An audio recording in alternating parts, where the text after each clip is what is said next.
Welcome to Step Zero, a podcast for professionals who want to feel less overwhelmed by the complexities of modern work, one conversation at a time. Today, my guest is Zorana Ivcevic Pringle, senior research scientist at the Yale Center for Emotional Intelligence and the author of The Creativity Choice. Most professionals say, I wish I were more creative at work, but never go further. In this episode, we explore why that is and what to do about it. We also define what creativity is and explore the risks and courage involved with creative work. Let's get into it. Zorana, it's such an honor to have you on the podcast. Thank you so much for making the time. Thank you for having me, Matteo. You're a senior scientist at Yale and the author of a book called The Creativity Choice. Now, I'm clearly out of my depth here, so I will need you to help me for the next 15 minutes or so.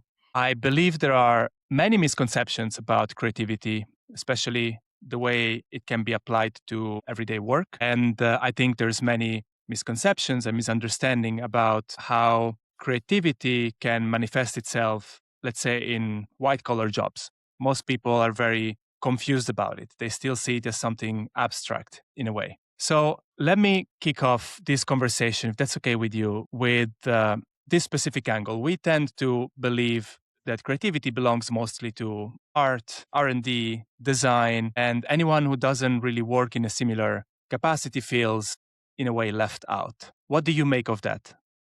That is a common belief in our culture.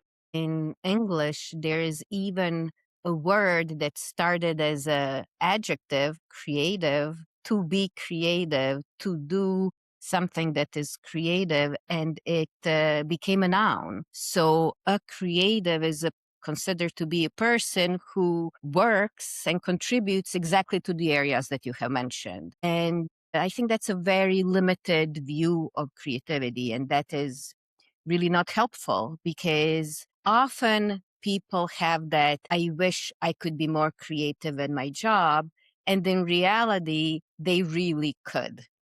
This is a very practical angle that you're touching on. I come from sales, business development. I know many people in my circle, ex-colleagues, who would exactly think what you just mentioned. I wish my job was more creative. I wish I could apply more creativity to what I do every day. Sometimes work can feel dull or operational or mechanical. In this way, how do you exactly define creativity, and how do you see something that professionals would think of not being creative? How can we actually turn it into something a bit more creative?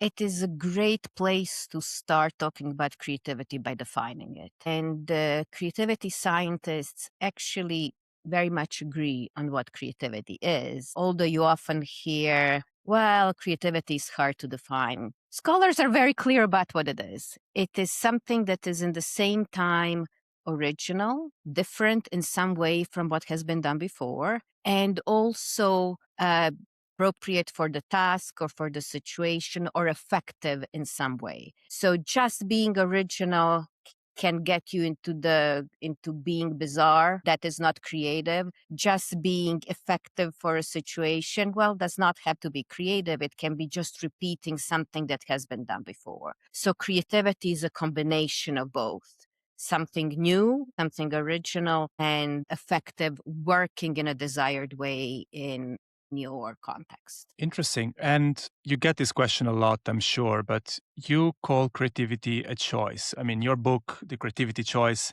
gives it away. Does it mean it is accessible to everyone and it's just a matter of choosing to be creative? Sort of. So when I say that creativity is a choice, I mean that we have an agency and we have to positively, affirmatively say something beyond I wish. So to act and to say, let's turn ideas into something concrete. Let's take what is in our head into the real world. There is evidence that a broad range of people can do this. There's also evidence that we can learn to be better at it. So it is not something that you are either born with or without, but it is not just say yes. It is not a matter of you only have to make a decision. Lots of different things have to come in place for you to be able to make that decision. Sometimes people don't make that decision for good reasons because where they work, it would not be considered a good thing to be creative. They might get even punished for attempting it. So I'm not saying to the people, if you are not doing something creative, it's your fault. I am saying there is a possibility to make that choice in more contexts that might be perhaps obvious. I'm thinking, looking at, say, job descriptions these days, employees are asked to be more and more, I guess the word is entrepreneurial. We talk about thinking out of the box. We want to challenge the status quo. These are the terms that I see get thrown around. Do these fall under the domain of creativity? Yes, these terms like thinking outside of the box, thinking entrepreneurially, being proactive in coming up with innovative solutions, these all fall under the umbrella of creativity. So think whenever there is something that is different from what has been done before, and that is addressing a problem or having a desired effect in your context, that is creativity. Does that take courage? And it's a bit of an informed question because I know that you spoke about this in the past, but I'm curious to hear it. I think it does take courage. Creativity takes courage because there are inherent risks to creativity. Creativity comes from situations that are uncertain. And psychologically, when something is uncertain, we experience it as a risk. And there are two big kinds of risk in creative work. One is, well, can you do it? Do you have the skills? Can you figure out if you don't have the skills at this time, but you are going to learn it along the way? Can you rise to the occasion? And that is not obvious because you are, by definition, trying something that you haven't done before. And another kind of risk is social risk. How are people going to take this? When we say a wish, you are implying that there are structures or that there are preferences in your job because of what your boss said or what your job description is or what you have seen other people do that are implied social judgments. And that is the social risk of creativity. So if you are going to not just wish that you could do something with your ideas, but actually do something with your ideas, you have to make that positive, courageous decision of, well, I am going to do it not because it is not hard, not because it is comfortable, but in spite of the risks and in spite of those uncertainties. So I think it is fair. We established that creativity can be, pass me the term, tough, uncomfortable, risky in a certain way. It is also definitely not just about making art or just about making music. Let's talk about the responsibility that, for example, leaders, bosses have in fostering a creative environment. You mentioned that on certain occasions, professionals may feel they could get punished if they tap into creativity. What kind of responsibility do leaders have to promote creativity at work? And do they have any responsibility in that matter? Leaders very much influence everything about our experience of work. So all those thoughts we have in our minds of, I could do this or I shouldn't do this, those are based on something. They are based on what we have seen people be rewarded for or people being ignored for. And that becomes our own consideration when making those choices. And leaders are, of course, the most influential aspect determining what our experience of work is. So, what leaders do is that they create an environment, they create signals, they give us signals of what is expected and what is accepted. When leaders say and show in their own decisions that they value creativity, where they support ideas that are taking a risk, that are original, that are departing what has been done since, 1982, then they are giving you a message that this is expected and this is what they value. When they ignore or criticize harshly, shut down ideas or suggestions that are attempting to do something different and original, you get a different message. You get the message, well, this is not something that is accepted here. It is not even safe to make that suggestion. And then you stay at that I wish in your head and you don't even utter it. Do you feel that at any point creativity has a seat at the table when we talk about leadership training, for example? Do we ever speak about creativity in that context? Because I assume that a big part of these blockers that leaders impose to their teams are also put there unwillingly, right? I agree with you that these subtle messages, the messages of accepting or rejecting creativity, are not done consciously. It is not that the leader sits and says, no, I do not care about creativity. Quite to the contrary.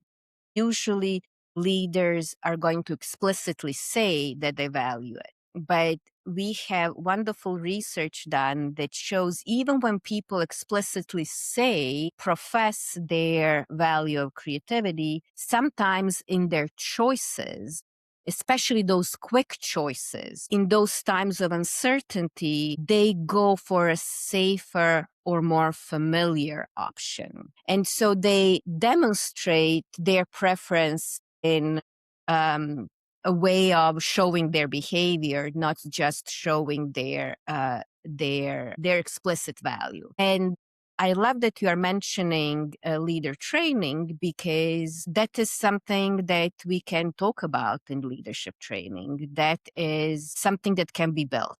So we can make leaders aware of this tendency in times of uncertainty to slip into something that is more familiar or more feels safer. And we can also train specific skills that contribute to creativity. In combination, that can then have an effect of building those conditions that make people say, I have an idea, I wish to make a contribution, and then take the next step of sharing them and working towards building it. We touched on leaders. What about colleagues and peers? So I know that there is an element of environments, social environments shaping creativity. Is it helpful in this sense to leverage the people within your circle, within your team to somehow enhance, foster creativity at work? Creativity is social, and we think of creativity as social, especially when we discuss teams and teamwork and collaboration. But creativity is social even if you are the only one doing a particular task. And that seems counterintuitive, but ideas are not coming out of a vacuum. They are not coming from divine inspiration. They are coming from your knowledge, your experiences, seeing connections that other people perhaps have not seen. And they are coming from combining ideas that were somewhere in the existence before. To do that, well, we live in the social world. So in those times when we are thinking of new ideas, when we are exploring new perspectives on a problem, it is really helpful to reach out to people who are on the outskirts of our social networks. Why? Because we don't talk a lot to them and they do not talk a lot to us. They are coming from someplace different, from a different social environment, from having different other colleagues, and they are going to have different perspectives. So their perspectives can broaden ours. But at different times, when we already are working on something, we are in the middle of that process, we are building the prototype or we are building, improving something, there our most immediate and closest colleagues can be a source of support because they are going to say that, and how about also this? That makes so much sense. Sorana, we are heading towards the end of the conversation, but there is one thing that I believe would be still quite practical to discuss and probably the perfect closing to this conversation. We mentioned that sometimes professionals are stuck at this I wish phase, right? And if someone has been sitting on this idea at work and they just cannot quite get it out there, they cannot say it out loud, what's the one thing that you would tell them that could help them get unstuck? There are different kinds of unstuck and there are different kinds of stuck. Sometimes being stuck is because you are building something and you reached the end of a particular route. You have to restart or go 2 steps back and try a different approach. And then there is stuck in that wishing land. I have an idea, but I am not sure whether I can share it, whether it is safe enough for me to engage with it. If we are talking about the first kind of getting stuck, stepping back from what you are working on, reaching out to different people, and trying to look from a different perspective to the nature of what you are working on can help you find the new route. If we are talking about being stuck in that, should I make a decision or should I not? Perhaps starting with sharing it with somebody who is, you're asking a question of whether it is safe, finding somebody who you are comfortable with or a relationship has that element of safety and starting to share it there can help you get out of your head, see your idea, how it sounds in a safe environment, and then consider the next step. Sarana, thank you so much for taking the time for helping me shed some clarity on a topic that I believe is widely underrated and misunderstood. And hopefully we can do this again at some point soon. Thank you very much. Thank you, Matteo.